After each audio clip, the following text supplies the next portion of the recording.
Hello students, कैसे हैं आप लोग। उम्मीद करता हूँ सब एकदम बेहतरीन होंगे और एकदम मज़े कर रहे होंगे। तो स्टूडेंट्स, आज हम लोग क्लास 12th मैथ्स का चैप्टर नंबर 13 प्रोबेबिलिटी का एक्सरसाइज 13.1 का इंट्रोडक्शन करेंगे। राइट है। सो बेसिकली हम लोग 13.1 के कॉन्सेप्ट्स पढ़ेंगे और मेनली जो आज हम लोग कॉन्सेप्ट पढ़ेंगे जिसका नाम है कंडीशनल प्रोबेबिलिटी। क्या है? Conditional probability. Conditional probability.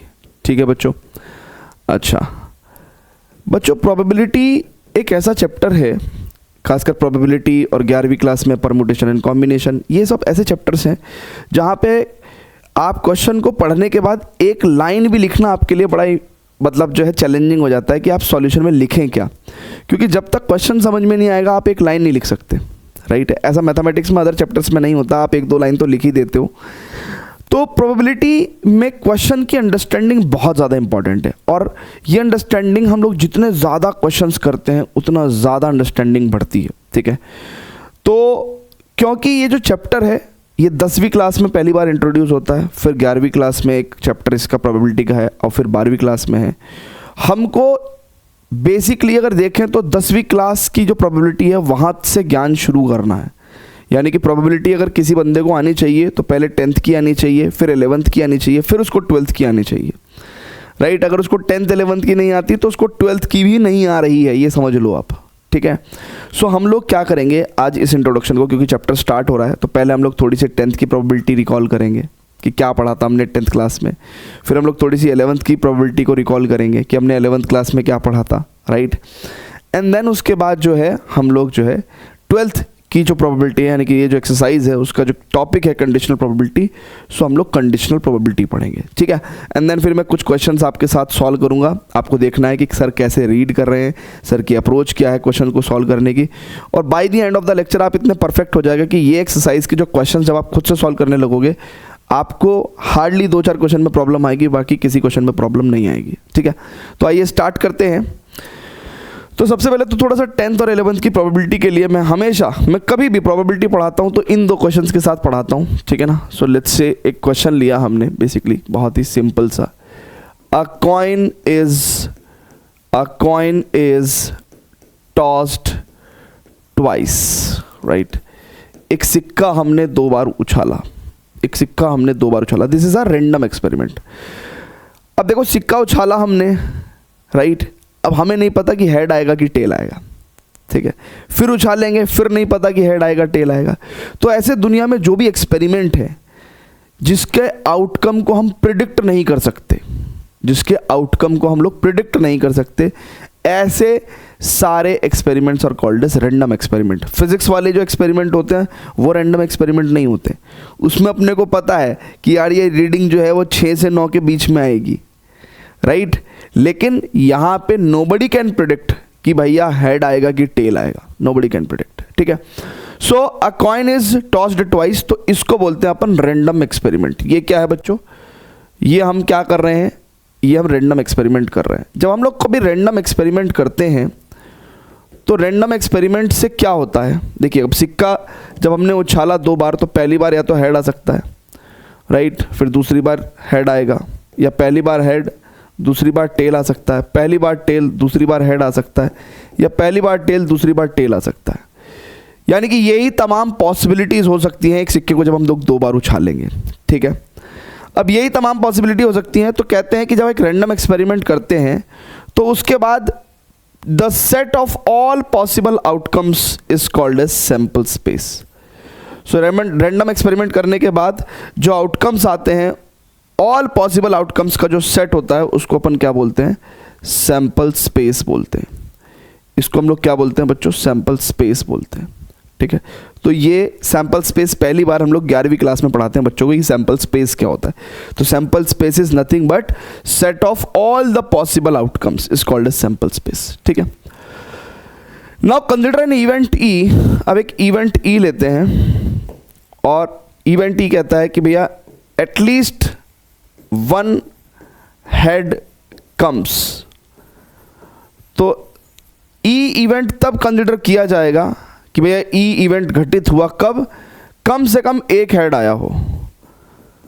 कम से कम 1 हेड। अब सिक्का 2 बार उछला है तो ज़्यादा से ज़्यादा 2 बार हेड आ सकता है। तो कम से कम एक हेड, ज़्यादा से ज़्यादा 2 हेड। सो ये ई इवेंट हो गया, राइट। अब हमको ई इवेंट की प्रोबेबिलिटी निकालनी है, राइट। सो इवेंट्स को एज अ सेट रिप्रेजेंट करना, देखिए ये 11वीं क्लास की प्रोबेबिलिटी और 10वीं की एक साथ सीख रहे हैं आप। इवेंट को एज अ सेट रिप्रेजेंट करना, event is what, it is a subset of sample space. So event को सेट के तौर पे प्रेजेंट करना, ये सब 11वीं क्लास में सिखाया जाता है, ठीक है। सो अगर मुझे इवेंट ई की प्रोबेबिलिटी निकालनी है, ठीक है, तो बच्चों 10वीं क्लास में हमने एक फॉर्मूला सीखा था। कैसे सीखा था भैया प्रोबेबिलिटी निकालने का? Total number of favourable outcomes, total number of favourable outcomes, total number of favourable outcomes upon total possible outcomes, total number of possible outcomes, ठीक है, total number of possible outcomes, ठीक है, ठीक है भैया। आउटकम मतलब जो चीज़ आ रही है एक्सपेरिमेंट करने के बाद, तो total number of possible outcomes. So यानी कि इस हिसाब से अगर हम देखें तो प्रोबेबिलिटी ऑफ इवेंट ई कितना होगा भैया? ई के फेवर में जितने नंबर ऑफ आउटकम्स हैं, यानी कि number of elements in set E, and total number of possible outcomes यानी कि number of elements in sample space. So E के अंदर 3 एलिमेंट्स हैं, यानी कि ई की फेवर में 3 एलिमेंट्स हैं और सैंपल स्पेस में 4 हैं, तो यानी कि 3/4 क्या हो जाएगी भैया? ये बेसिकली प्रोबेबिलिटी हो जाएगी 3/4, है ना। So probability of event E is 3/4। I think ये बात सभी को ही लगभग समझ में आ गई होगी। इसमें ऐसा कुछ हमने कोई बहुत बड़ी मैथमेटिक्स नहीं लगा दी है, ठीक है। तो यही हमने फॉर्मूला जो है, ये वाला जो, अगर आप फॉर्मूला देखें अगर अपना, तो ये वाला जो फॉर्मूला है ये हम लोग 10वीं क्लास में बच्चों को सिखाते हैं। किस में सिखाते हैं बच्चों?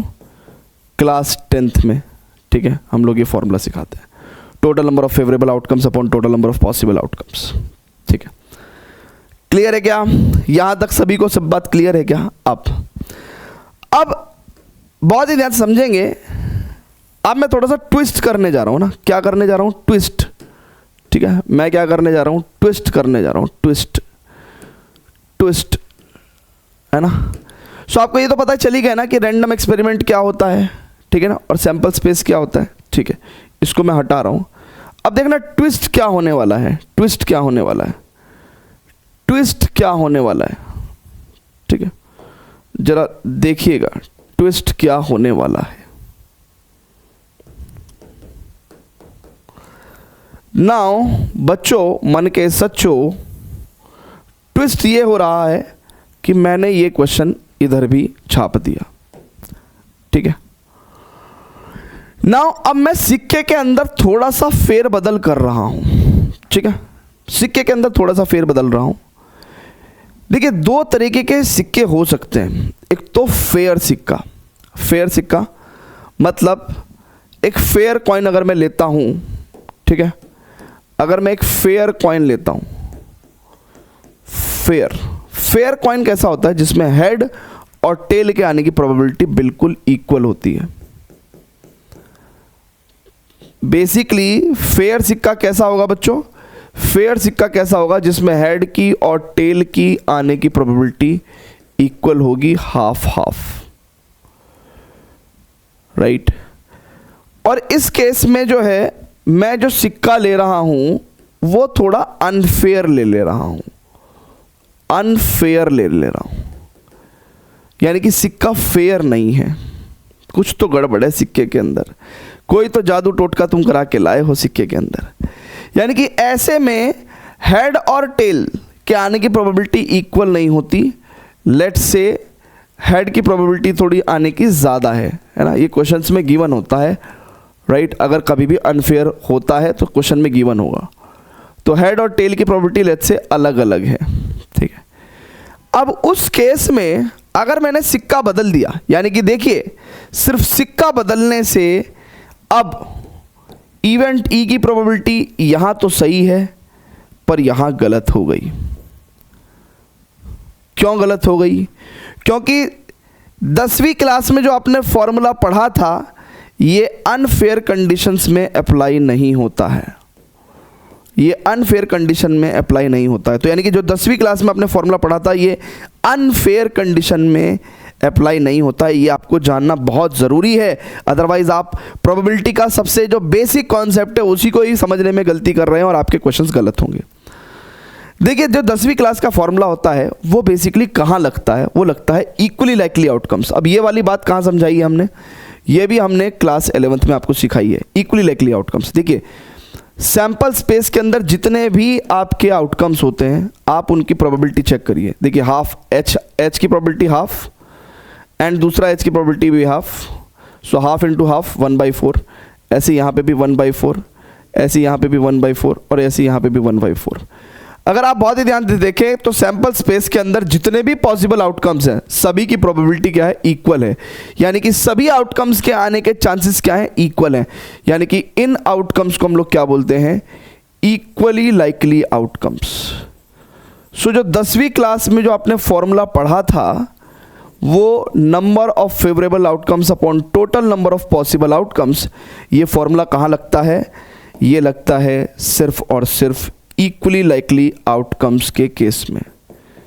इक्वली लाइकली आउटकम्स के केस में जब सैंपल स्पेस के सभी जो आउटकम्स हैं उनकी प्रोबेबिलिटी अगर इक्वल है तभी जाके ये वाला फॉर्मूला आपका 10वीं क्लास वाला लगता है, राइट है। और एक बहुत ही अमेजिंग फैक्ट मैं आपको बता दूं कि हमेशा सैंपल स्पेस के अंदर जितने भी आउटकम्स होते हैं उन सब की प्रोबेबिलिटीज़ को अगर आप ऐड करोगे तो आपके पास 1 आ जाएगा। उन सभी की प्रोबेबिलिटीज़ का अगर आप एडिशन करोगे तो आपके पास क्या आ जाएगा, 1 आ जाएगा। ये हमेशा चेक करने वाली बात होती है एक, राइट है। अब क्योंकि भैया यहाँ की अगर मैं बात करूँ, क्योंकि अगर मैं यहाँ की बात करूँ कि भैया हेड की प्रोबेबिलिटी कितनी है, हाफ, हेड की प्रोबेबिलिटी कितनी है, हाफ, तो हाफ इंटू हाफ 1/4। गलत कर रहा हूँ, गलत कर रहा हूँ। अरे देखो सिक्का क्या है, अनफेयर है। हेड की प्रोबेबिलिटी 2/3 लेनी है। सो 2/3 इंटू 2/3 कितना हो जाएगा बच्चों, 4/9 है ना, 4/9। तो हेड की प्रोबेबिलिटी कितनी हो जाएगी, 4/9, ठीक है।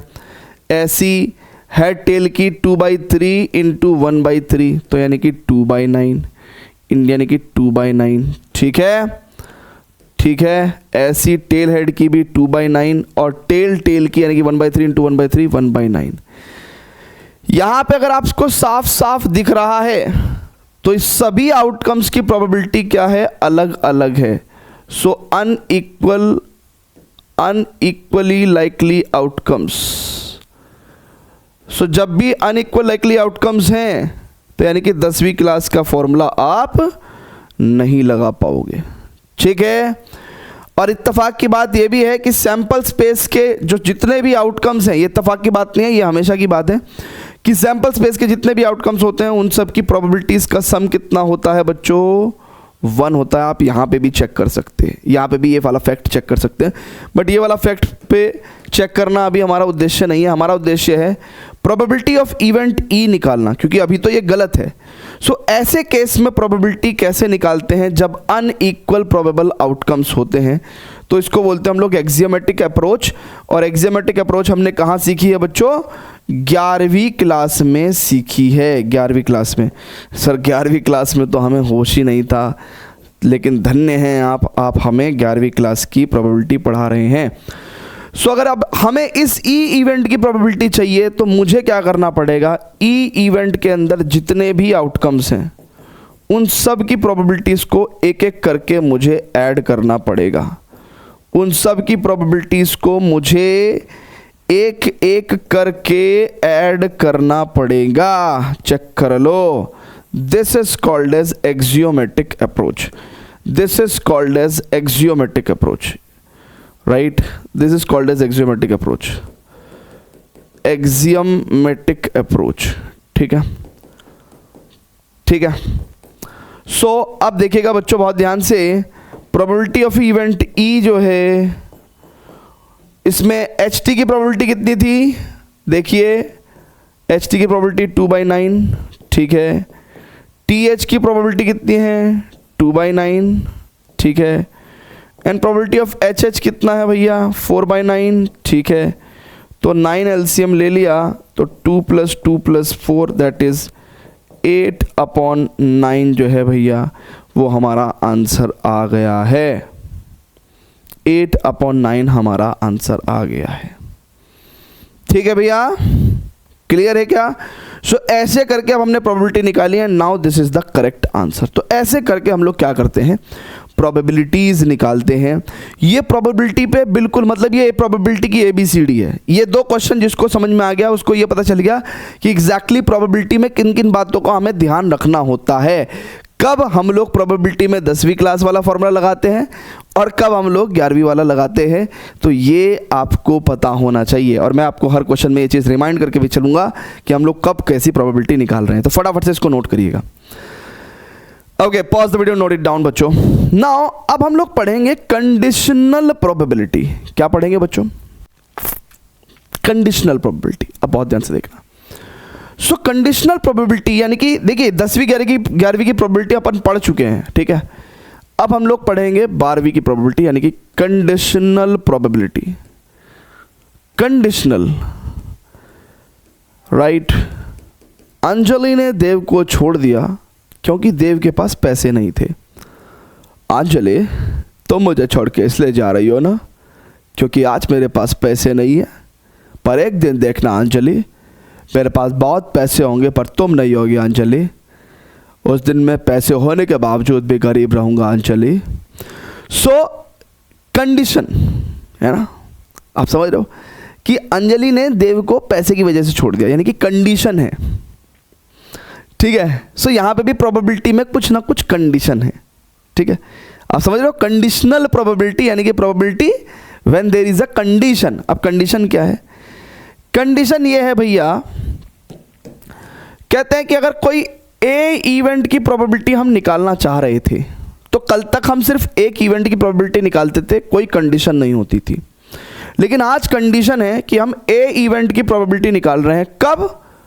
व्हेन बी इवेंट हो चुका, when B event has already been occurred. मतलब ये इस बात का क्या मतलब है, ये बेसिकली क्या चीज़ है, this is what we students, ये क्या है?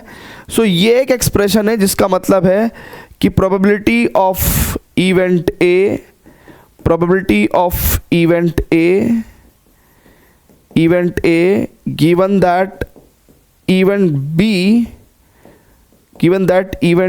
बी हैज ऑलरेडी अकर्ड, मतलब जब कहीं पे भी आपको PA/B लिखा हुआ मिलेगा तो आप क्या कर रहे हैं, आप ए इवेंट की प्रोबेबिलिटी निकाल रहे हैं गिवन दैट बी हो चुका, right. So this is your conditional probability. तो कंडीशनल प्रोबेबिलिटी बेसिकली निकालते कैसे हैं, है ना, निकालते कैसे हैं। सो कंडीशनल प्रोबेबिलिटी निकालते कैसे हैं, बहुत ही सिंपल है ना। This is the conditional probability, right है। सो कंडीशनल प्रोबेबिलिटी निकालते कैसे हैं बच्चों, जरा बहुत ध्यान से देखेंगे, बहुत ही ध्यान से देखेंगे। सो कंडीशनल प्रोबेबिलिटी निकालते हैं भैया, फॉर्मूला होता है, कहते हैं कि PA/B is equals to P of A intersection B upon PB, right. So this is the formula for the conditional probability. ये कैसे आया, अपन आपको जब 13.2 का इंट्रोडक्शन पढ़ाएंगे तो उस टाइम पे बताएंगे कि ये formula multiplication theorem on probability से इंस्पायर्ड है। और मल्टीप्लिकेशन थ्योरम ऑन प्रोबेबिलिटी एक कॉमन सेंस है, ठीक है। सो ये हमने आपको बता दिया, this is the formula for conditional probability. So basically PA/B का मीनिंग ये है और निकालते ऐसे हैं, ठीक है। This is called as conditional probability. एक क्वेश्चन में अप्लाई करके देखते हैं इसको, एक क्वेश्चन में अप्लाई करके देखते हैं, है ना। एक क्वेश्चन जो है उससे ये चीज़ और बेहतर क्लियर होगी। तो लेट्स टेक अ क्वेश्चन, एक क्वेश्चन लेते हैं भैया। क्वेश्चन लेते हैं कि भैया let's what we can say a coin is tossed, a coin is tossed thrice. एक सिक्के को हमने 3 बार उछाला, 2 ही बार उछाल दे क्या, 2 ही बार उछाल लेते हैं। देखो 2 बार उछालने से क्या होता है ना कि सैंपल स्पेस छोटा रहता है और कॉन्सेप्ट अच्छे से समझ में आता है। कॉन्सेप्ट अच्छे से समझ में आता है। तो अब मैंने क्या कहा कि भैया let a coin is tossed twice, तो सैंपल स्पेस कितना होगा भैया, head head head tail, tail head and tail tail, ठीक है। There is an event E, at least one head comes, and there is an event F, at least one tail comes, one tail comes. So A event कैसा है, E event कैसा है, at least कम से कम एक head आए। अब देखिए कम से कम एक हेड आने का मतलब क्या है कि भाई कम से कम एक हेड आएगा, राइट और सिक्का मैक्सिमम 2 बार उछाला गया है तो ज़्यादा से ज़्यादा 2 बार हेड आ सकता है। और कम से कम अब एफ इवेंट देखते हैं, एफ इवेंट देखते हैं, या एफ इवेंट में मैं एटलीस्ट की जगह एक वर्ड यूज़ करता हूँ एटमोस्ट। तो चला आप एटमोस्ट वर्ड का भी मीनिंग समझो। सो एटमोस्ट वन टेल कम्स, सो एटमोस्ट वन टेल कम्स का मतलब बच्चों कि ज़्यादा से ज़्यादा एक टेल आएगा, यानी कि ज़्यादा से ज़्यादा एक टेल आएगा। कम से कम क्या सिचुएशन हो सकती है कि एक भी टेल ना आए। भाई टेल के ऊपर कंडीशन लगा रखी है हमने कि भाई ज़्यादा से ज़्यादा एक टेल हो सकता है। सो देखिए यहाँ भी एक टेल, यहाँ भी एक टेल, और कम से कम 0 टेल हो सकते हैं, राइट है ना। सो एटमोस्ट वन टेल का मतलब देखिए यहाँ पे 2 वर्ड लिखवा रहा हूँ मैं आपको, एक एटलीस्ट वर्ड लिखवा रहा हूँ, एटलीस्ट इसका मतलब होता है कम से कम, और एक होता है एटमोस्ट वर्ड, इसका मीनिंग होता है ज्यादा से ज्यादा, राइट, ज्यादा से ज्यादा, ज्यादा से ज्यादा। सो एटलीस्ट मतलब एटलीस्ट वन हेड का मतलब कम से कम एक हेड, तो 2 बार सिक्का उछाला तो ज़्यादा से ज़्यादा 2 हेड हो सकते हैं। एटमोस्ट वन टेल मतलब ज़्यादा से ज़्यादा एक टेल, ज़्यादा से ज़्यादा एक टेल, तो कम से कम 0 टेल भी हो सकते हैं, ठीक है ना। अब मेरे को PE/F निकालना है बच्चों। So probability of E intersection F upon PF, भाई अकॉर्डिंग टू द फॉर्मूला ये लिखूंगा बच्चों, अकॉर्डिंग टू द फॉर्मूला यही लिखूंगा, यही लिखूंगा, यही लिखूंगा, जल्दी से बताओ, अकॉर्डिंग टू द फॉर्मूला यही लिखूंगा कि नहीं लिखूंगा, यही लिखूंगा। नाउ E इंटरसेक्शन F का देखते हैं क्या आता है सीन। सो E इंटरसेक्शन F में मेरे ख्याल से सारा का सारा ही आ गया, सारा का सारा आ गया, मज़ा नहीं आया ये सारा का सारा ही कॉमन आ गया ना, HT यहाँ भी है, यहाँ भी है, TH यहाँ भी है, यहाँ भी है, HH यहाँ भी है, यहाँ भी है, मज़ा नहीं आया मुझे। एक काम करता हूँ मैं F इवेंट को चेंज ही कर देता हूँ, यहाँ पे भी मैं एटलीस्ट वन टेल लिख देता हूँ, यहाँ पे भी मैं लिख लेता हूँ एटलीस्ट वन टेल, है ना। F इवेंट को चेंज कर देता हूँ, नहीं तो अदरवाइज इंटरसेक्शन लेने पे सेम ही आ जा रहा था। सो एटलीस्ट वन टेल का मतलब कि भाई कम से कम एक टेल, तो ज़्यादा से ज़्यादा कितनी टेल्स हो सकती हैं, 2 टेल्स हो सकती है। तो नाउ अब E इंटरसेक्शन F कितना हो जाएगा बच्चों, HT TH बस 2 कॉमन आएंगे ना, ये तो कॉमन आएगा नहीं, ये तो कॉमन आएगा नहीं। सो HT और TH E इंटरसेक्शन F के केस में। नाउ बच्चों बहुत ही ध्यान से समझना, जब हमने सिक्के की बात करी तो किसी ने ना तो ये बोला कि फेयर कॉइन है और ना किसी ने ये बोला कि ये अनफेयर कॉइन है। तो जब कुछ ना बोले तो हम तो यही मानते हैं ना कि दुनिया में सब कुछ फेयर है। भाई हम तो हर बार यही मानेंगे ना कि भाई दुनिया में सब कुछ फेयर चलता है। भारत पाकिस्तान का मैच हुआ, टॉस उछला तो सिक्का ठीक होगा, ये मानेंगे ना दुनिया। तो जब कुछ भी इंफॉर्मेशन गिवन ना हो तो अपन सिक्के को फेयर मानेंगे, और फेयर मानने का केस क्या मतलब हमारा 10वीं क्लास वाला फॉर्मूला जो है एक्टिव हो जाएगा। तो यानी कि अगर मुझे probability of event E intersection F चाहिए तो number of elements in E intersection F upon total number of elements in the sample space. भैया E इंटरसेक्शन F के फेवर में जितने एलिमेंट्स हैं upon total number of elements. PF निकालूंगा मैं तो number of elements in favour of F upon number of elements in sample space. इससे ये कट जाएगा और ये फॉर्मूला इवेंचुअली ऐसा हो जाएगा। बहुत सारे क्लासरूम में गलती ये होती है कि बच्चे सोचते हैं कि कंडीशनल प्रोबेबिलिटी में इस स्टेप के बाद ये स्टेप लिखना हमेशा ठीक है, लेकिन हमेशा ठीक नहीं है, सिर्फ फेयर कंडीशन में लिखना ऐसा ठीक है। नाउ अब number of elements in E intersection F कितना हो जाएगा बच्चों? ई इंटरसेक्शन एफ के अंदर 2 एलिमेंट्स हैं और number of elements in F कितना हो जाएगा बच्चों? 1 2 3 है ना, यही तो एफ सेट है ना। सो इसका मतलब ई इंटरसेक्शन एफ के अंदर कितने एलिमेंट्स हैं? 2 एलिमेंट्स, और एन एफ के अंदर, एफ इवेंट के अंदर 3 एलिमेंट्स। तो ये अपने पास कंडीशनल प्रोबेबिलिटी आ गई। और बेसिकली हमने निकाला क्या है? हमने ये निकाला है कि probability of event E given that F हो चुका, राइट। ई की प्रोबेबिलिटी कब? जब एफ हो चुका। तो ये जो सेकंड वाला एलिमेंट होता है ना, ये हो चुका होता है, ये हो चुका होता है, और उस कंडीशन को अप्लाई करके हम लोग ई इवेंट की प्रोबेबिलिटी निकालते हैं। सो इवेंट ई की प्रोबेबिलिटी गिवन दैट एफ हो चुका। आंसर आ गया 2/3। फटाफट से सभी लोग नोट कर लेंगे। Please pause the video, note it down. ठीक है भैया, क्लियर है भैया? जल्दी से बताइएगा। Very good. अब मैं यहां से गेम चेंज कर रहा हूं, मैं यहां से गेम चेंज कर रहा हूं। मैं गेम क्या चेंज कर रहा हूं? मैंने सिक्के को फेयर की जगह अनफेयर बना दिया। मैंने सिक्के को फेयर की जगह अनफेयर बना दिया, राइट। अच्छा, अनफेयर के लिए ना एक वर्ड यूज करते हैं ना। देखिए, फेयर के लिए मैं यहां पे लिख देता हूं, कहीं पे मैं लिख देता हूं कि फेयर को हम लोग, फेयर के लिए एक और वर्ड भी होता है।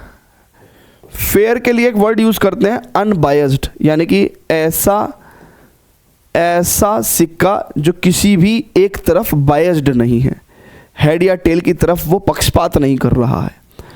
और जब अनफेयर होगा तो इसका मतलब सिक्का किसी एक डायरेक्शन की तरफ बायस्ड है। तो ये जो वर्ड है वो हम लोग इंटरचेंजेबली यूज़ करते हैं।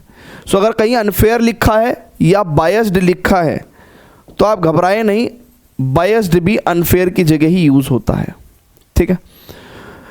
सो अब स्टूडेंट्स बहुत ही ध्यान से समझना, आप सिक्का अनफेयर हो गया, यानी कि हेड और टेल की प्रोबेबिलिटी अब इक्वल नहीं है, यानी कि अब बच्चों हेड और टेल की प्रोबेबिलिटी इक्वल, अब आप ये मान लो हेड और टेल की प्रोबेबिलिटी इक्वल नहीं है, हेड और टेल की प्रोबेबिलिटी इक्वल नहीं है ना। सो लेट्स से हम लोगों को हेड की प्रोबेबिलिटी दे रखी है 2/3 और टेल की प्रोबेबिलिटी दे रखी है 1/3।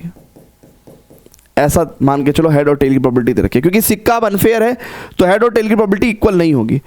अब क्योंकि हेड और टेल की प्रोबेबिलिटी इक्वल नहीं है, अनफेयर केस है, तो अनफेयर केस में आप 10वीं क्लास वाला फॉर्मूला नहीं लगा सकते, यानी कि इसको आगे ऐसे सॉल्व करना गलत होगा, यानी कि ये सब गलत आंसर है, ये सब गलत आंसर है। तो अब अनफेयर के केस में आप 10वीं क्लास वाला फॉर्मूला नहीं लगा सकते हैं। सो अब जब नहीं लगा सकते हैं तो नंबर ऑफ एलिमेंट्स को काउंट करना बेकार है। अब कैसे लगाएंगे भैया, कैसे निकालेंगे फिर प्रोबेबिलिटी? तो हमने कहा था एक्सियोमेट्रिक अप्रोच, यानी कि ई इंटरसेक्शन एफ के अंदर जितने भी एलिमेंट्स हैं, आप ई इंटरसेक्शन एफ की प्रोबेबिलिटी कैलकुलेट कर रहे हो, तो ई इंटरसेक्शन एफ के अंदर जितने भी एलिमेंट्स हैं उन सब की प्रोबेबिलिटी आप ऐड करिए, और एफ इवेंट के अंदर जितने भी आउटकम्स हैं उन सब की प्रोबेबिलिटी आप ऐड करिए। एक्सियोमेट्रिक अप्रोच, राइट ऐसे। तो ऐसे करके आपको कंडीशनल प्रोबेबिलिटी कैलकुलेट करनी पड़ेगी। अब स्टूडेंट्स बहुत ही ध्यान से समझेंगे, मैं यहाँ पे सभी प्रोबेबिलिटीज़ को अपडेट कर रहा हूँ, मैं सभी प्रोबेबिलिटीज़ को अपडेट कर रहा हूँ, ज़रा ध्यान से देखिएगा। यहाँ पे हेड इंटू हेड यानी कि 2/3 इंटू 2/3 यानी कि 4/9, हेड इंटू टेल यानी कि 2/9, टेल इंटू हेड यानी कि 2/9 एंड टेल इंटू टेल यानी कि 1/9। सो इसका मतलब अब अगर मुझे ये आंसर निकालना है बच्चों, अगर मुझे अब ये आंसर निकालना है बच्चों, बहुत ध्यान से देखिएगा, तो मैं क्या करूँगा, हेड टेल की कितनी है भैया 2/9 और टेल हेड की कितनी है 2/9 अपॉन हेड टेल की कितनी है 2/9 प्लस टेल हेड की कितनी है 2/9 प्लस टेल टेल की कितनी है 1/9। सो जब आप इसको सॉल्व करेंगे बच्चों तो यू टेकिंग द एलसीएम, ऊपर आएगा 4/9 और नीचे आएगा 2 2 4 और 1 5/9। 9 से 9 कट गया तो अपने पास आंसर कितना आ जाएगा बच्चों, टेक्निकली 4/5। तो हमारे पास आंसर कितना आ जाएगा बच्चों 4/5। ठीक है, तो मतलब मैंने आपको कंडीशनल प्रोबेबिलिटी में जो थ्योरी हो सकती है एंटायरली आपको बेहतरीन तरीके से समझा दिया। फटाफट से पूरा एंटायर कंडीशनल प्रोबेबिलिटी आप नोट करिए। अब इस पर्टिकुलर इंट्रोडक्शन के अंदर हमारे पास कुछ क्वेश्चंस हैं, ठीक है, हमको उनको करना है। ठीक है, हमारे पास कुछ क्वेश्चंस हैं। सो बेसिकली टोटल 7 एग्जांपल्स हैं और सारे के सारे बेहतरीन हैं। एक एक क्वेश्चन से आपको प्रोबेबिलिटी का आइडिया लगेगा कि ओहो कैसे ये काम कर रहा है। तो फटाफट से इस चीज़ को नोट करेंगे बच्चों, इस चीज़ को नोट करेंगे बच्चों। ठीक है, चलिए अब कंडीशनल प्रोबेबिलिटी पे कुछ 2-3 प्रॉपर्टीज लिखवा रहा हूँ आपको। एक तो अलजेब्रा ऑफ इवेंट्स से 11वीं क्लास के जो एक दो फॉर्मूले हैं, पहले तो वो लिखवा देता हूँ।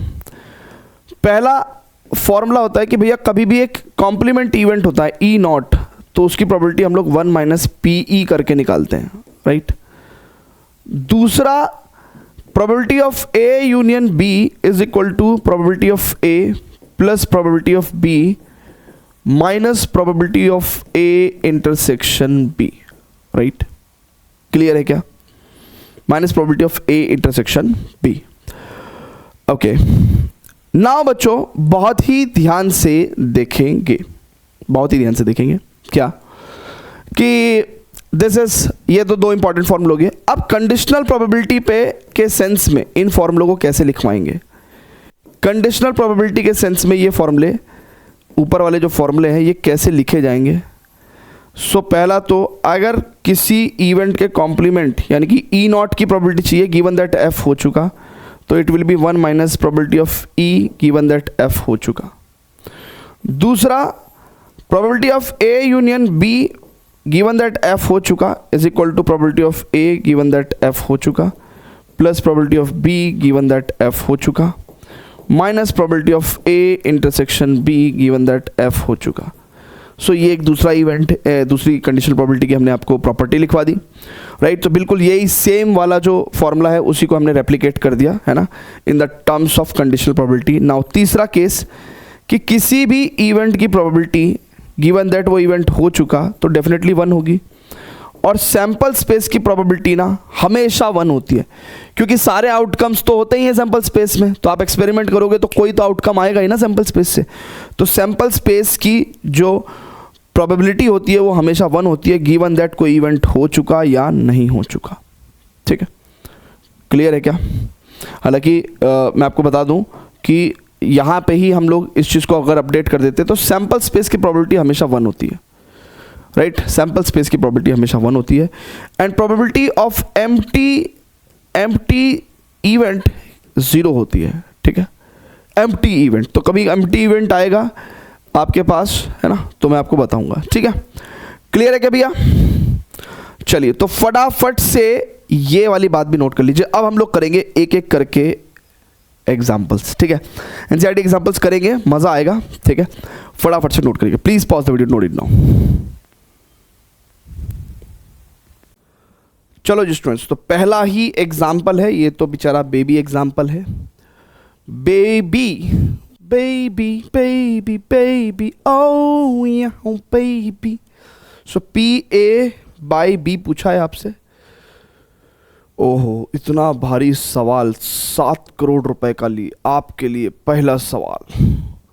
सो PA intersection B upon PB, है ना। सो अपॉन में क्या करते हैं हम लोग, जो इवेंट हो चुका उसकी प्रोबेबिलिटी लिखते हैं। सो PA/B की वैल्यू है, A इंटरसेक्शन B की वैल्यू है 4/13, राइट। एंड PB की वैल्यू है 9/13। सो 4/9 अपना आंसर आ गया। अब क्वेश्चन ये है कि ये एग्जाम्पल आपसे पूछा क्यों गया। बहुत सारे बच्चे, ऐसा हो सकता है इसका आंसर जो है गलत देते। क्यों? क्योंकि क्वेश्चन के अंदर पी ए भी दिया हुआ है और पी भी दिया हुआ है, तो मे भी बच्चा पी बी ना लिख के पी ए लिख देता और शायद क्वेश्चन को गलत कर देता।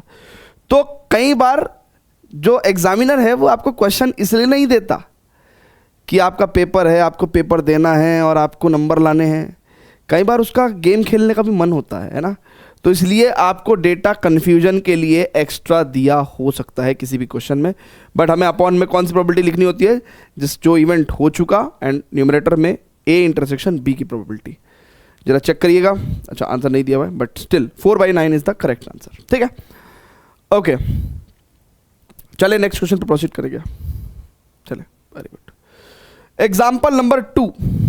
ओके, सो एग्जाम्पल नंबर 2 कहता है कि a family has 2 children, what is the probability that both the children are boys given that at least one of them is a boy. So देखिए, एक घर में 2 बच्चे हैं, तो सैंपल स्पेस क्या हो सकते हैं भाई? पहले वाला भी लड़का और दूसरे वाला भी लड़का, पहले वाला लड़का दूसरी वाली लड़की, पहले लड़की दूसरा लड़का और दोनों लड़कियां। और बाय डिफ़ॉल्ट ये मानते हैं हम यूनिवर्स में कि एक घर में जब कोई भी बच्चा पैदा होता है तो लड़का या लड़की होने की प्रोबेबिलिटी सेम होती है। सो यानी कि एक फेयर केस है ना। क्या केस है भैया? फेयर केस है। What is the probability that both the children are boys, यानी कि एक ई इवेंट है कि both children are boys, both are boys. बहुत ध्यान समझना, कैसे पता चलता है कि कंडीशनल प्रोबेबिलिटी का क्वेश्चन है। वो कहता है what is the probability that both the children are boys given that. So जो गिवन दैट इवेंट होगा वो एफ इवेंट होगा। तो यानी कि कोई इवेंट जब गिवन दैट है तो इसका मतलब ये कंडीशनल प्रोबेबिलिटी का केस है। सो एफ इवेंट क्या है भैया? At least one of them is a boy, at least one of them is a boy. ठीक है, सो बोथ आर बॉयज, यानी कि मतलब ये कैसा हो जाएगा? बोथ आर बॉयज यानी कि बी बी, और at least one of them is a boy यानी कि कम से कम एक लड़का। ज़्यादा से ज़्यादा कितने लड़के हो सकते हैं? घर में 2 बच्चे हैं तो 2 लड़के हो सकते हैं। So now we want to calculate, बच्चों क्या निकालना चाहते हैं हम लोग? पी ई बाई एफ निकालना चाहते हैं अपन, P E by F, right. Now P E intersection F upon P F, right. अब बच्चों बहुत ही ध्यान समझना, ई इंटरसेक्शन एफ कितना हो जाएगा?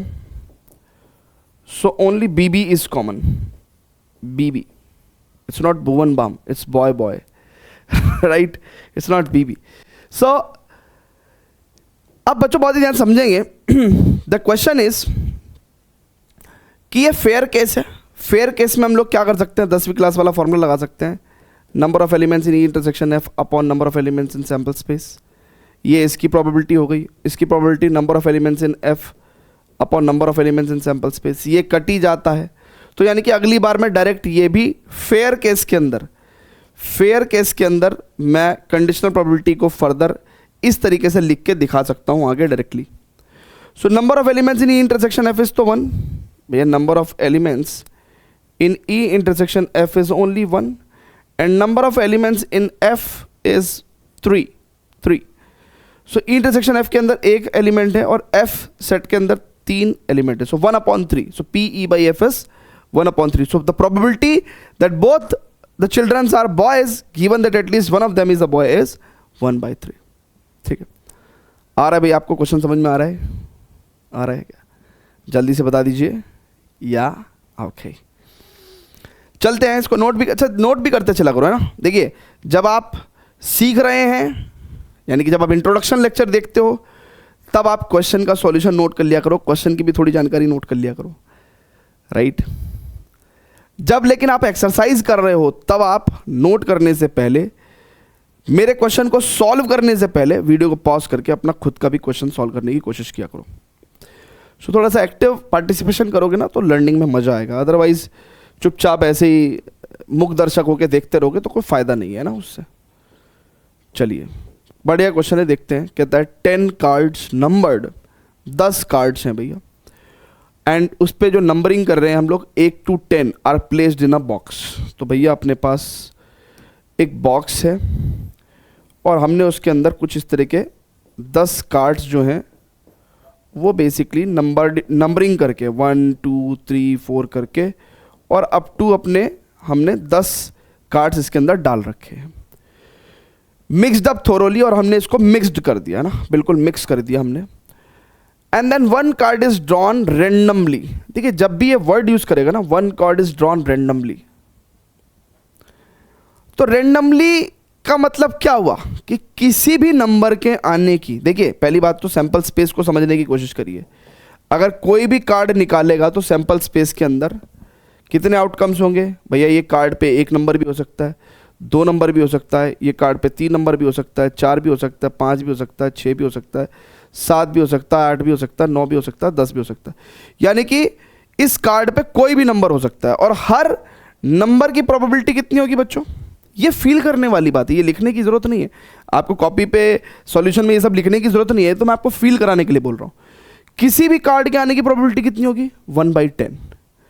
तो यानी कि ये इक्वली लाइकली आउटकम्स का केस है, 1/10। सभी की प्रोबेबिलिटी क्या होगी? 1/10 होगी। क्यों? क्योंकि देयर आर टोटल 10 कार्ड्स, सो किसी भी कार्ड को निकलने की probability 1 upon total number of cards. ठीक है, सो ये बेसिकली इक्वली लाइकली आउटकम्स का केस है, ये बताना मैं आपको चाह रहा हूं। इस चीज को आप बस फील कर लें तो लिखने की जरूरत नहीं है, इस चीज को बस आप फील कर लें तो आपको एज सच लिखने की जरूरत नहीं है। ठीक है, और ये बात हमें कैसे पता चलती है? जब हम कहते हैं कि भाई कोई भी कार्ड हम लोग रैंडमली ड्रॉ कर रहे हैं, ठीक है, तो इसका मतलब किसी भी कार्ड के आने की प्रोबेबिलिटी इक्वल होगी। If it is non that, अब अगर अब हमें ये पता है, if it is non that, अब देखिए क्या चीज हमें पता होती है, जो चीज हो चुकी है हमें वो पता होती है। If it is non that the number on the drawn card is more than 3, यानी कि एक इवेंट एफ है जो हो चुका, यानी कि ये हो चुका कि भैया कार्ड पे जो नंबर आया है वो 3 से बड़ा है, वो 3 से बड़ा है, तो 3 से बड़ा तो नंबर 4 5 6 7 8 9 10 ये नंबर्स हो सकते हैं। कह रहा what is the probability of that it is an even number. So जिस इवेंट की हमें प्रोबेबिलिटी निकालनी है वो इवेंट कैसे डिफाइन हो रहा है कि what is the probability that it is an even number. So एक इवन नंबर आए, सो इसका मतलब इवन नंबर इन 10 कार्ड्स में से कौन कौन से हो सकते हैं? 2 4 6 8 10। देखिए ये दोनों को आप जोड़ के मत देखिए, इन दोनों को आप जोड़ के मत देखिए। जब आप इसे लिख रहे हैं तो इसको कंसीडर मत करिए। अभी कहने लगे सर अभी तो आपने बताया कि 3 से बड़ा नंबर आया, फिर आपने यहाँ 2 क्यों लिखा? अरे बाबा इसको मत कंसीडर करो, पहले ई इवेंट लिखो। इस इवेंट की प्रोबेबिलिटी निकालनी है हमें कि भैया एक इवन नंबर आए। अब इन 10 कार्ड्स में से इवन नंबर्स की सिचुएशन नहीं हो सकती है, हमें इस बात की प्रोबेबिलिटी निकालनी है गिवन दैट कि अब एफ इवेंट हो चुका। अब बहुत ही ध्यान समझना कि भैया मुझे ई बाई एफ निकालना है। क्या निकालना है बच्चों? मुझे ई बाई एफ निकालना है, यानी कि probability of E intersection F upon probability of F. That means equally likely outcomes का केस है, तो number of elements in E intersection F upon number of elements in F. Now E intersection F के अंदर कितने elements होंगे बच्चों? Right, बहुत ध्यान से देखिएगा। It is 4 6 8 10। सो यानी कि number of elements in E intersection F is 4 and number of elements in F is 7. 1 2 3 4 5 6 7. So number of elements in E intersection F is 4 and number of elements in F is 7. So 4 by 7. PE by F is 4 by 7. PE by F is 4 by 7. ठीक है, clear है क्या? जल्दी से बोल दो, perfect है मामला, निकाल दोगे यानी कि आप भी सॉल्व कर दोगे। बहुत बढ़िया, चलिए आप स्टूडेंट्स आगे बढ़ते हैं, आगे बढ़ते हैं, आगे बढ़ते हैं। फटाफट से इसको नोट करिएगा। 4th क्वेश्चन पर प्रोसीड करते हैं। दिल का दरिया, हाँ यार गाने चेंज करने पड़ेंगे, गाने पुराने हो गए हैं ना, नए गाने याद नहीं हो रहे, पुराने पुराने होते जा रहे हैं। क्या यार बड़ी समस्या है। एग्जाम्पल नंबर 4, ठीक है, फ्रॉम द एनसीईआरटी। कहता है कि स्कूल के अंदर, in a school there are 1000 students, 1000 बच्चा है भैया स्कूल के अंदर, out of which 430 are girls. So 430 कैसी हैं इसमें, गर्ल्स हैं। क्या है भैया, गर्ल्स हैं। 430 क्या है इसमें, गर्ल्स हैं। It is non debt out of 430 girls 10% of the girls study in the class 12th। तो इन 430 लड़कियों में 10% यानी कि 43 गर्ल्स क्लास 12th में पढ़ती हैं। ये दिया हुआ है भैया। 430 का 10% 43 हो गया। Okay, what is the probability that a student chosen randomly studies in class 12th given that the chosen student is a girl? वाह वाह वाह। फिर से पढ़ते हैं। What is the probability that a student chosen randomly? एक तो randomly हम किसी भी स्टूडेंट को चूज करेंगे, उसकी probability कितनी होगी, 1/1000, क्योंकि टोटल नंबर ऑफ स्टूडेंट्स 1000। और किसी भी स्टूडेंट को सेलेक्ट करने की probability यही होगी। यानी कि ये क्या है भैया, इसका मतलब ये इक्वली लाइकली आउटकम्स का केस है, यानी कि 10वीं क्लास वाला फॉर्मूला हमारा लग जाएगा। ठीक है, ओके। सो कह रहा है what is the probability that the student chosen randomly studies in class 12th। तो ई इवेंट क्या है कि एक student study in class 12th given that chosen student is a girl. तो गिवन दैट क्या है कि chosen student is a girl. So chosen student is a girl. F event क्या है कि स्टूडेंट इज अ गर्ल। ठीक है। So probability of E by F कितना होगा, it is probability of E intersection F upon probability of F. यानी कि equally likely outcomes का केस है, 10वीं क्लास वाला फॉर्मूला लगा सकते हैं। तो यानी कि number of elements in E intersection F upon number of elements in F is equal to. Now अब number of elements in E intersection F कितना होगा बच्चों, देखते हैं। ई का मतलब यानी कि 12वीं क्लास में हो, और एफ का मतलब यानी कि लड़की हो। तो 12वीं क्लास में कितनी लड़कियां हैं, 43। सो ई इंटरसेक्शन एफ में 43 आएगा। And number of elements in F यानी कि कितनी गर्ल्स स्टूडेंट्स हैं, 430। So 43 upon 430 it is 1/10। This is how we have to solve the question बच्चों। ठीक है, कंडीशनल प्रोबेबिलिटी आपको आ रहा है क्या, नहीं आ रहा है, जल्दी से बताइएगा। Very good. अब हम लोग 3 बहुत ही प्यारे प्यारे से क्वेश्चन और करेंगे सॉल्व। पहले इसको नोट करिए, pause the video, note it down.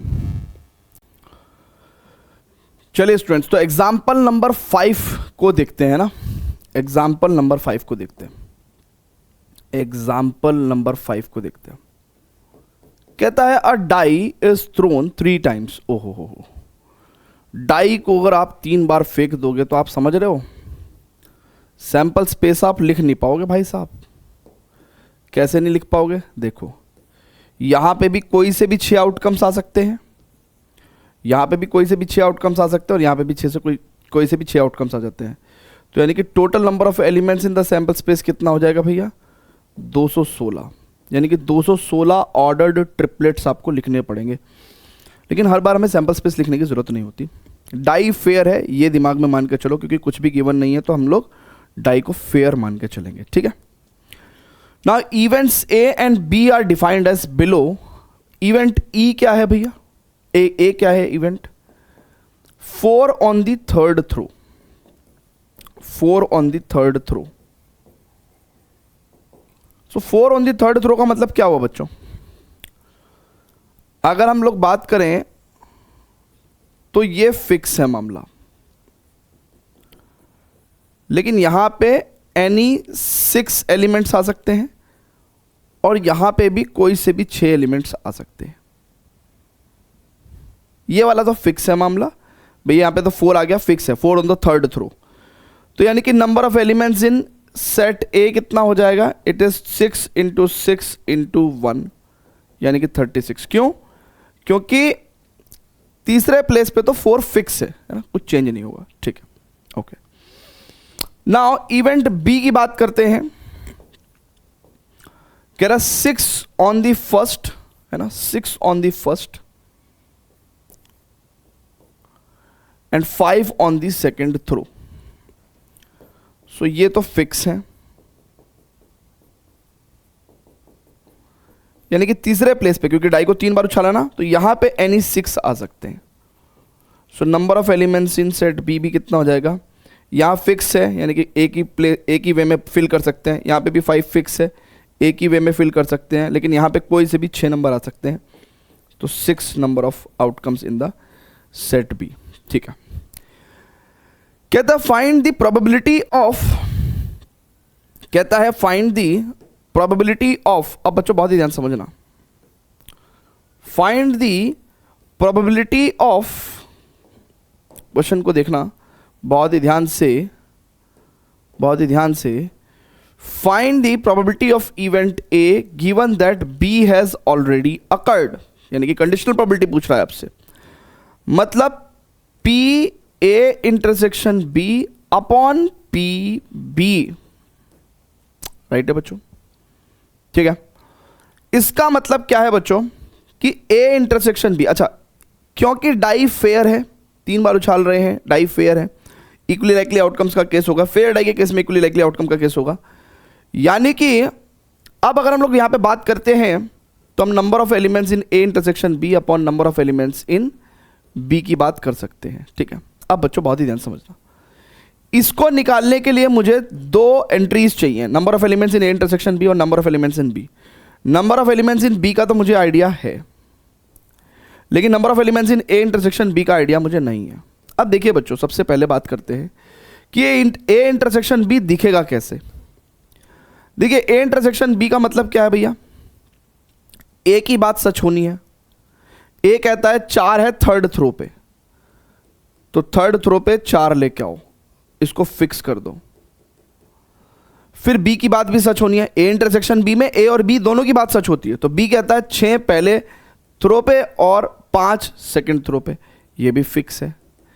तो यानी कि ए इंटरसेक्शन बी में तीनों जो थ्रो पे नंबर्स फिक्स्ड हैं, यानी कि number of elements in A intersection B कितना आएगा बच्चों, इट इज ओनली 1, है ना। 6 5 4 is the only order triplet that will fulfil the A intersection B. So यानी कि ए इंटरसेक्शन बी के अंदर कितना एलिमेंट है, 1, सो 1/6 will be the answer. Wonderful question, बहुत ही प्यारा क्वेश्चन है। सो देखिए ऐसे ही ग्रेजुअली वो क्या करते हैं कंडीशनल प्रोबेबिलिटी के केस में या प्रोबेबिलिटी के किसी भी टॉपिक में, धीरे धीरे क्वेश्चंस का लेवल बढ़ाते हैं एंड देन आपको डिफरेंट एंगल्स में कैसे प्रोबेबिलिटी वर्क कर रही है ये सीखने को मिलता है। उम्मीद कर रहा हूं ये क्वेश्चन आपको बहुत अच्छा लगा होगा। So 2 more examples, just 2 more examples, but दोनों एग्जाम्पल बहुत ही अच्छे हैं, दोनों को सॉल्व करते हैं, then will further proceed to the exercise questions. ठीक है, सो आइए चलते हैं एग्जाम्पल नंबर 6। एग्जाम्पल नंबर 6 की बात करते हैं गाइस, एग्जाम्पल नंबर 6 की बात करते हैं। कहता है अ डाई इज थ्रोन ट्वाइस, एक डाई को हमने 2 बार थ्रो किया है बच्चों, एक डाई को हमने 2 बार थ्रो किया है बच्चों। तो number of elements in sample space कितना होगा भैया, इस पे भी कोई भी 6 नंबर, इस पे भी कोई 6 में से एक नंबर, तो यानी कि 6 × 6 36 केसेस होंगे number of elements in the sample space. So ऐसे करके वो 36 केसेस 1 से लेके 1 तक, 2 से लेके 2 तक वो हमने लिखे भी थे, क्लास 10th में भी लिखे थे और क्लास 11th में भी लिखे हैं, ठीक है ना, sample space. Dice thrown twice and the sum of the numbers appearing is observe to be 6। तो क्या हो चुका है, देखिए ये इवेंट हो चुका है, एक इवेंट है जो हो चुका, और ये क्या हो चुका इवेंट कि भैया the sum of the numbers appear on the die is 6। So basically इसके अंदर देखिए किस तरीके के एलिमेंट्स आ जाएंगे, या तो ऐसा होगा कि पहली डाई पे 1 आया होगा, दूसरी डाई पे 5 आया होगा, तब नंबर का सम 6 बैठा होगा, या पहली डाई पे 2, दूसरी डाई पे 4, या पहली डाई पे 3, दूसरी डाई पे 3, या पहली डाई पे 4, दूसरी डाई पे 2, या पहली डाई पे 5, दूसरी डाई पे 1। सो ये हो गया हमारा एफ इवेंट, ये हो चुका, ये हो चुका, राइट है बच्चों, ये हो चुका। नाउ इसको यहां पे ले जाते हैं, है ना, क्योंकि अभी जगह चाहिए होगी हमें। कह रहा what is the conditional probability that the number 4 has appeared at least once. तो this is your E event, इसकी प्रोबेबिलिटी निकालनी है गिवन दैट एफ हो चुका। सो ई इवेंट क्या है भैया, number 4 has appeared at least once, कम से कम एक बार आया हो। सो देखिए नंबर 4 कम से कम एक बार आया हो, सो ई इवेंट कैसा होगा भैया, 4 एक बार कम से कम आया हो तो 4-1 से लेके 4-2 4-3, भाई कम से कम एक बार 4 आ सकता है और ज्यादा से ज्यादा 2 बार 4 आ सकता है, राइट। 4-5 4-6, और इनके उल्टे भी तो होंगे ना, 1-4 2-4 3-4, इसका उल्टा तो लेंगे नहीं, है ना। 4-4 का उल्टा क्या लेंगे भैया, 4-4 तो 4-4 ही है ना, उसका उल्टा थोड़ी होगा कुछ, है ना।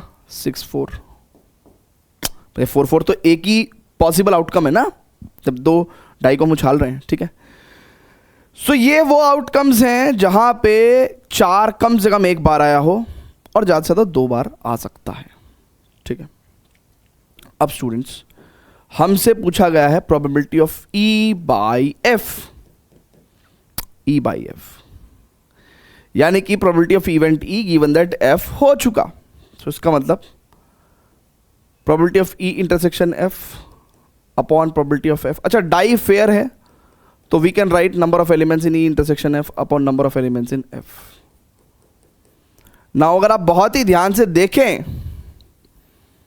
तो हम लोग यहां पे 3 चीजें नोट कर सकते हैं। एक तो ई इंटरसेक्शन एफ कितना होगा बच्चों, देखिए ये और ये सिर्फ 2 एलिमेंट्स हैं जो आपके ई इंटरसेक्शन एफ के अंदर आएंगे, क्योंकि एफ की रिक्वायरमेंट है कम से कम एक 4 होना चाहिए और ई की रिक्वायरमेंट है कि सम 6 होना चाहिए। तो दोनों की रिक्वायरमेंट को फुलफिल करते हुए ये 2 आउटकम्स आएंगे। सो number of elements in E intersection F is 2, whereas number of elements in f whereas number of elements in f is 1 2 3 4 5, ठीक है। सो ई इंटरसेक्शन एफ के अंदर 2 एलिमेंट्स एंड एफ के अंदर 5 एलिमेंट्स, तो 2/5 is the correct answer. Clear है क्या, आ रहा है आपको बिल्कुल समझ में। अब हम लोग एक ऐसा क्वेश्चन करेंगे जो बहुत ही ज़्यादा इंपॉर्टेंट है from exam point of view, from conceptual point of view, बहुत ही ज़्यादा इंपॉर्टेंट, ठीक है। सो उस पर प्रोसीड करते हैं, बट एक छोटा सा रिमाइंडर है कि देखिए अब सिलेबस हमारा ख़त्म हो गया है एंड पिछले 9 महीने से हम लोग सिलेबस कर रहे हैं, ठीक है ना। अब बहुत ही कम समय में हमको इसको रिवाइज भी करना पड़ेगा और बोर्ड्स की तैयारी भी करनी होगी और बोर्ड्स में अच्छे नंबर भी लाने होंगे। सो हमारा हर साल हम लोग 1 जनवरी न्यू ईयर पे बैच स्टार्ट करते हैं, दैट इज़ कॉल्ड एज प्रथम बैच। सो जनवरी 1 को स्टार्ट होगा और फरवरी 13 नहीं 15 तक चलेगा, है ना। सो ये 13 गलत लिखा है, 15 फरवरी तक चलेगा। 45 days super revision and marks booster batch है ये। तो आप ये मान के चलो कि रिवीजन तो इफेक्टिव होगा, बट मार्क्स बूस्टर किस सेंस में कह रहा हूँ, वो हर पॉसिबल क्वेश्चन जो आपके एग्जाम में आ सकता है, आता रहा है, आएगा ही, वो सब क्वेश्चंस हम लोग इसके अंदर करके चलते हैं, चाहे वो डिफ़िकल्ट से डिफ़िकल्ट हो, ठीक है। सो सभी तमाम पॉसिबल रिसोर्सेज से आपको, मतलब आपका कुछ छूटेगा नहीं, ठीक है। सो 45 डेज़ में इट्स क्वाइट चैलेंजिंग कि सिलेबस को पूरा अच्छे से रिवाइज भी करना है और मार्क्स बूस्टिंग के लिए अच्छी खासी वाली प्रैक्टिस भी करनी है, बट ठीक है, क्योंकि हर साल हम करते हैं तो हमें पता है कि हम लोग 45 डेज़ में बहुत प्यार से कर पाएंगे, ठीक है। सो टारगेट हमारा, यानी कि वैसे तो 80 आउट ऑफ 80 है, but to be with a very positive note पे 70 प्लस तो आप ये मान के चलो कि हर बच्चा आराम से सिक्योर कर पाएगा, ठीक है, आउट ऑफ 80। सो 2 तरह के लेक्चर्स होंगे। पहली बात तो चैप्टर वाइज रिवीजन होगा एंड फुल सिलेबस रिवीजन होगा, ठीक है। तो ये दोनों तरह के रिवीजन होंगे। फिर उसके बाद रिवीजन लेक्चर और मार्क्स बूस्टर लेक्चर, 2 तरह के लेक्चर होंगे। रिवीजन लेक्चर्स में हम लोग थ्योरी, एनसीईआरटी, पीवाईक्यूज ये सब करेंगे। मार्क्स बूस्टर लेक्चर के अंदर हम लोग जो भी बचेगा, जैसे exemplar hots, PYQs hots, hots समझते हो ना, डिफिकल्ट क्वेश्चन को हॉट्स बोलते हैं, सैम्पल क्वेश्चन पेपर, एंड इसके अलावा भी जैसे एनडीए में, एनडीए का और बोर्ड्स का लेवल सेम होता है, तो उससे भी जो हॉट्स क्वेश्चंस हैं जो बोर्ड्स में लाइक एमसीक्यू के तौर पर पूछे जा सकते हैं, ठीक है ना, ऐसे हॉट्स क्वेश्चन जो बोर्ड के सिलेबस के हैं और पिछले सालों में एनडीए में आ चुके हैं, क्योंकि दोनों का लेवल सेम होता है। तो मतलब कहने का मतलब सभी तमाम सोर्सेज से अपन क्वेश्चंस को है ना करके चलेंगे मार्क्स बूस्टर लेक्चर में। न्यू फॉर्मेट के प्रैक्टिस सेशंस होंगे, क्योंकि आपको पता ही है आउट ऑफ 80 32 मार्क्स के तो एमसीक्यू, एजर्शन, रीजन और केस स्टडी हैं, तो उनके प्रैक्टिस सेशंस होंगे, ठीक है। प्रैक्टिस मटेरियल के अंदर आपको लेक्चर के क्वेश्चंस वापस से करने हैं और आपके जो मार्क्स बूस्टर लेक्चर है उसके क्वेश्चंस वापस से करने हैं। इसके अलावा आपको मार्क्स बूस्टर शीट भी प्रोवाइड करेंगे, है ना। एंड बाकी एवरी स्टूडेंट इज रिकमेंडेड कि एग्जाम बुक के क्वेश्चंस जो हैं आप करके चलो। वो तो इन जनरल एग्जाम बुक तो एक तरह से संजीवनी बूटी है बोर्ड्स के बच्चों के लिए। सो डेफिनेटली चैप्टर वाइज जो भी आपके डाउट्स होंगे है ना, वो सेपरेट डाउट सेशंस हम लोग ऑर्गेनाइज करेंगे इसके अंदर। एंड कंबाइंड चैप्टर टेस्ट जैसे 3, 4 एक कॉम्बिनेशन में, 5, 6 एक कॉम्बिनेशन में, 7, 8, 9 एक कॉम्बिनेशन में, तो ऐसे कंबाइंड चैप्टर टेस्ट है। Toppers connect tips and strategy sessions होंगे, ठीक है ना, वीकली बेसिस पे, फोर्टनाइटली बेसिस पे, ठीक है। एंड फॉर प्लानर, किस प्लानर के हिसाब से हम लोग ये करने वाले हैं, ये प्लानर आपको लिंक में, डिस्क्रिप्शन में एक लिंक मिलेगा आपको प्रथम बैच का, तो वहाँ पे प्लानर में जाके आप चेक कर सकते हो। डेली लाइव क्लास 7 बजे से स्टार्ट होगी है ना, 7 PM पे, ठीक है, शाम को, और आप ये मान के चलो 8:30, 9 बजे तक तो चलेगी क्लास, ठीक है। बैच की फ़ीस बड़ी अफोर्डेबल है, आपको पता ही है कि हमारे सभी बैचेस आपको अफोर्डेबल मिलेंगे। तो कंप्लीट कोर्स टिल एग्ज़ाम की फ़ीस है 1499। सो अभी इस पर एक डिस्काउंट चल रहा है, ठीक है, आप क्रिसमस का मान लो या न्यू ईयर का मान लो, वट एवर। सो प्रथम 20 के नाम से कूपन कोड आपको अप्लाई करना है तो 20% डिस्काउंट मिल जाएगा, तो आपको 1200 रुपये पे ये आप ज्वाइन कर सकते हो, ठीक है ना। सो कोई भी अगर आपकी क्वेरी होगी तो इस नंबर पे आप कॉल करना, ठीक है। चलिए, तो अब हम लोग चलेंगे लास्ट एग्जाम्पल पे, जो कि बहुत ही प्यारा एंड कंसेप्चुअल एग्जाम्पल है, ठीक है, बहुत ही प्यारा, you know, one of the amazing. आइए चलते हैं एग्जाम्पल नंबर 7। कहता है consider the experiment of tossing a coin. एक सिक्के को उछाला भैया हमने, तो या तो हेड आएगा या टेल आएगा, बच्चों आपको पता ही है। Now if the coin shows head toss it again. अगर सिक्के पे हेड आता है तो सिक्का फिर से आपको क्या करना है, आपको एक सिक्का फिर से उछालना है, यानी कि आप हेड भी आ सकता है और टेल भी आ सकता है। लेकिन if it is if the coin shows head toss it again, but if it shows tail then throw a die. तो अगर आपके सिक्के पे टेल आया तो फिर अब अगली बार आपको क्या करना है, डाई फेंकना है, और डाई पे नंबर्स होते हैं 1 2 3 4 5 6। सो टेक्निकली अगर मैं यहाँ पे सैंपल स्पेस लिखूं, ठीक है, तो पहले अगर हेड आया तो हेड के बाद हेड आ सकता है, पहले अगर हेड आया तो हेड के बाद टेल भी आ सकता है, या पहले अगर टेल आ गया तो अब टेल के बाद तो कोई नंबर ही आएगा, या तो 1 आएगा या 2 आएगा या 3 आएगा या फिर 4 आएगा या 5 आएगा या 6 आएगा। सो ये बेसिकली हमारे पास क्या हो गया भैया, सैंपल स्पेस हो गया, ठीक है, ओके। एक नज़र अगर वैसी मारना चाहें हम लोग, तो क्या ये सैंपल स्पेस के सभी आउटकम्स इक्वली लाइकली हैं? देखते हैं भैया। देखिए, हेड की प्रोबेबिलिटी हाफ होगी और फर्दर टेल की प्रोबेबिलिटी भी हाफ होगी, लेकिन डाई को फेंकने के बाद सभी एलिमेंट्स की प्रोबेबिलिटी 1/6 होगी। भैया किसी भी नंबर के आने की प्रोबेबिलिटी 1/6 होगी ना बच्चों, किसी भी, क्योंकि टोटल 6 आउटकम्स हैं, तो किसी भी नंबर के आने की प्रोबेबिलिटी 1/6 होगी, ठीक है। ऐसी हेड के आने की प्रोबेबिलिटी यहाँ पे भी हाफ होगी और टेल के आने की प्रोबेबिलिटी यहाँ पे भी हाफ होगी। तो देखिए, हेड जब हो रहा है तो half into half 1/4, head tail जब हो रहा है तो हाफ इंटू हाफ 1/4, लेकिन जब टेल 1 आ रहा है, यानी कि टेल के बाद हमने डाई फेंकी और डाई पे 1 आ गया, तो 1/2 इंटू 1/6 यानी कि 1/12, और ये 1/12 के बेसिकली 6 केसेस होंगे। सो यानी कि क्लियरली यहाँ पे अनइक्वल प्रोबेबल आउटकम्स हैं, यानी कि अनइक्वली लाइकली आउटकम्स हैं। तो यानी कि यहाँ 10वीं क्लास वाला फॉर्मूला तो आपका वो नहीं लगेगा, number of favourable outcomes upon total number of outcomes तो नहीं लगेगा, राइट है।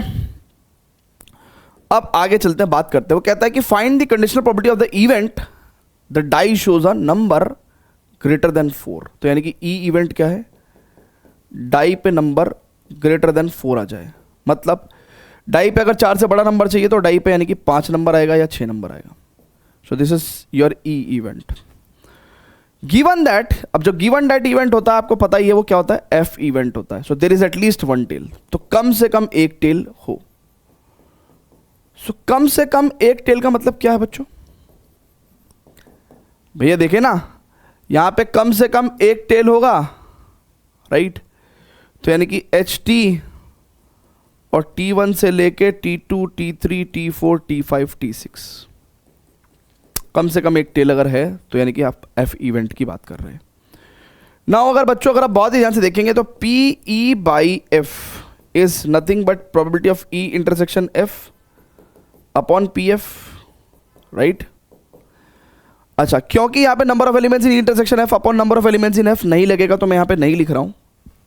अब ई इंटरसेक्शन एफ की अगर मैं बात करूं बच्चों, सो देखिए अगर आप बहुत ध्यान से, तो ये अगर आप बहुत ही ध्यान से देखेंगे, सो ई ये है हमारा और एफ ये है, तो ई इंटरसेक्शन एफ में बस यही कॉमन आएगा, T5 T6।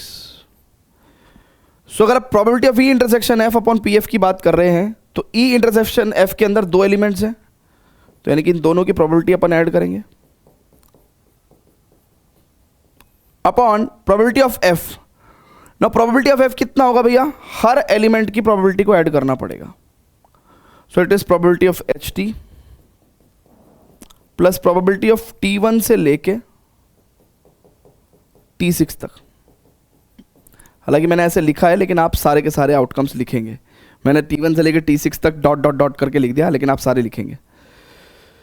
So probability of T5 कितना है बच्चों, it is 1/12 plus 1/12, right. So it is 1/12, right, यहां पे देखेंगे it is 1/12 plus 1/12, right, upon probability of H T कितना है, it is 1/4, right, right, plus probability of T1 से लेकर T6 तक, यानी कि T1 से लेकर T6 तक 6 केसेस हैं, यानी कि 6 केसेस हैं और सबकी प्रोबेबिलिटी कितनी है, 1/12 है। इन 6 केसेस में सबकी प्रोबेबिलिटी 1/12 1/12 1/12 है। सो अब बहुत ध्यान से देखेंगे बच्चों, तो इट इज़ 2/12 एंड यहाँ पे अगर देखें अगर हम लोग 12, सो 4 × 12 3 + 6, सो 12 से 12 कैंसल्ड आउट हो गया, तो 2/9 will be the probability, right. One of the very very very beautiful question, बहुत ही प्यारा क्वेश्चन है। आप ये मान लो कि मतलब इस CBSE हो या कोई भी स्टेट बोर्ड भी हो, ये क्वेश्चन तो आने के NCERT से कंडीशनल प्रोबेबिलिटी में पूरे के पूरे चांसेस होते हैं, ठीक है। So guys this is it, यहाँ पे ख़त्म हो जाता है हमारा कंडीशनल प्रोबेबिलिटी एंड इसके नोट्स आपको हमारे ऐप के फ्री स्टडी मटेरियल सेक्शन के अंदर जाके मिल जाएंगे। एंड उम्मीद करता हूँ कि आपको प्रोबेबिलिटी बहुत अच्छे से समझ में आया होगा और इसके एक्सरसाइज क्वेश्चंस करेंगे तो और बेहतर क्लियरिटी आएगी। So thank you very much. Love you all. See you very soon in the next lecture. Bye bye.